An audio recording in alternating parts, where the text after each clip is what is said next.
I see a red light.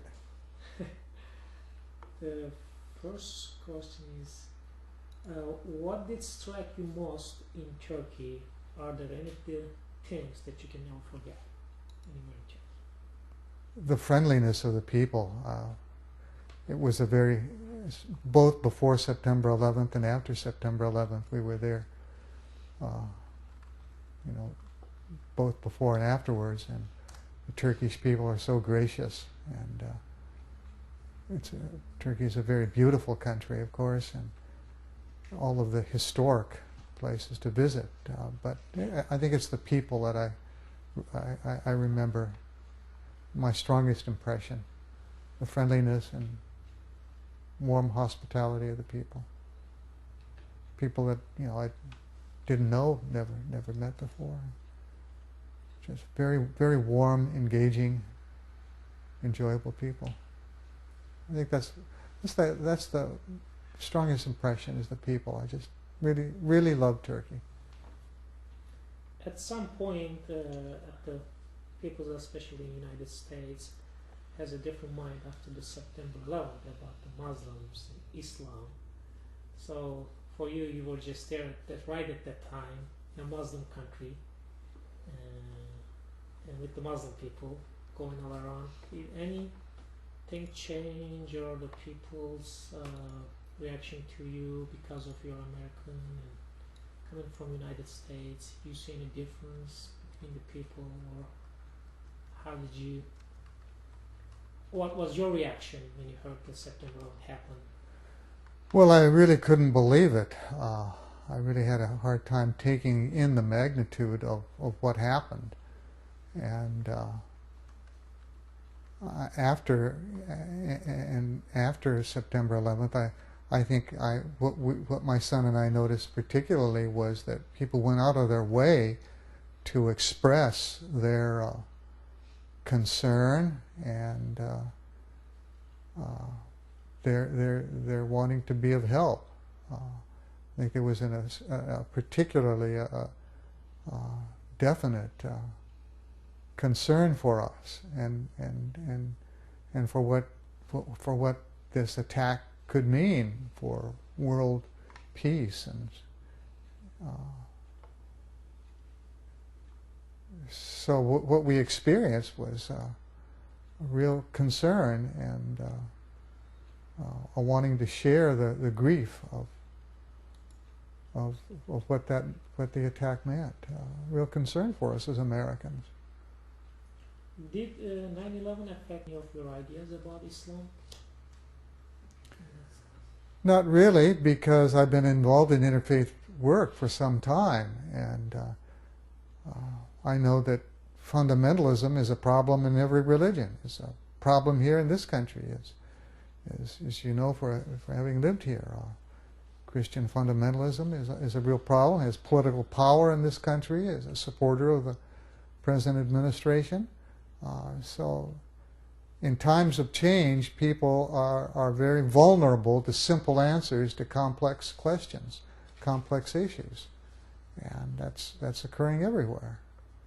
And it distorts the values and the real spirit of a religion. So we've had to deal with that in this country with Christianity, and in Israel, right-wing politics and religion go together, and it's a problem everywhere. And I was aware of that, and so my views of Islam really did not change after September 11th. But that's not the case, I think, for most Americans, as you're aware of. What are the main reasons that you think that cause the prejudice across the cultures and the faiths? Well, I think people tend to be suspicious of what is different. And it's very easy for people and cultures that are different from your own to become a target for prejudice and superficial thinking and blaming. That kind of thing is very Anything that's different, I think there's a tendency to be suspicious of and to blame it for problems that one ought to look inside for. It's a human tendency to project what is inside onto someone else, rather than to begin. I think all of the great religions teach us to look at ourselves and our own relationships, relationship with God and relationship with one another, before we start making accusations. Lost.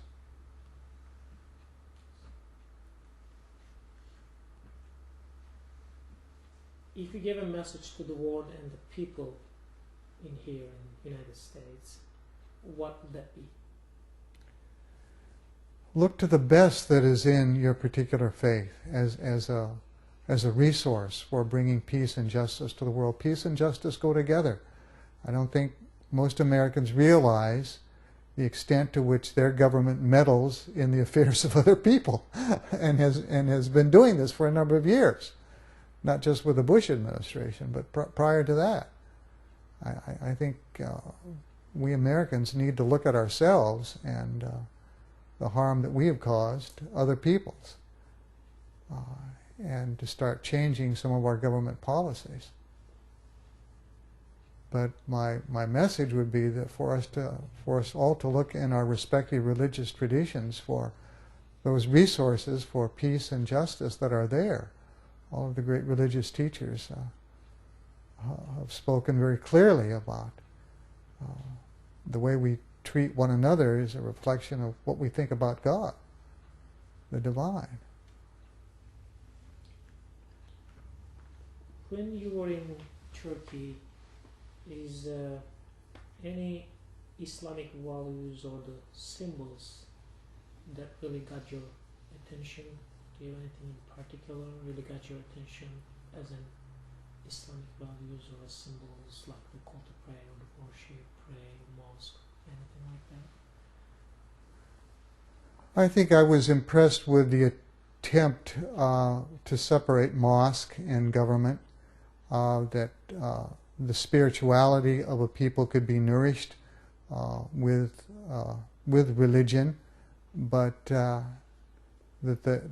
was separated from the coercive power of government. Government has a coercive power, and once religion uses coercive power, then it loses the spirituality and the deepest qualities of that faith. And so I was impressed with the way Turkey was doing that and was trying to do that, to nurture the people with the religious faith, but at the same time separate religion from governmental power. And that's a difficult thing to do, as we know in this country. It's a difficult thing to do. But it's healthier for religion, and it's healthier for the society when that happens. Institute of Interfaith Dialogue has been founded to promote dialogue and cooperation among cultures and beliefs through direct first-hand experience, like the Turkey trip, Ramazan dinners, and a lot of activities that we have been doing. Do you think it is reaching its goals, and also what would you advise to them to improve these goals?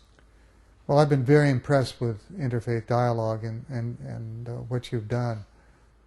With the trips that you sponsored and the dinners and the meetings, very impressed. I think my concern is that my experience has been that most of the people that I see at these events are people who are already involved in interfaith work. So, in a sense, you're preaching to the choir. So I would like to see your work extended beyond the interfaith community to those who really need to hear what you're doing. I don't think Interfaith Dialogue is widely appreciated or even known in Tulsa or the country. And so I would like to see you be able in some way to reach out beyond those who already support you and agree with you to Americans who don't have a clue about interfaith work, let alone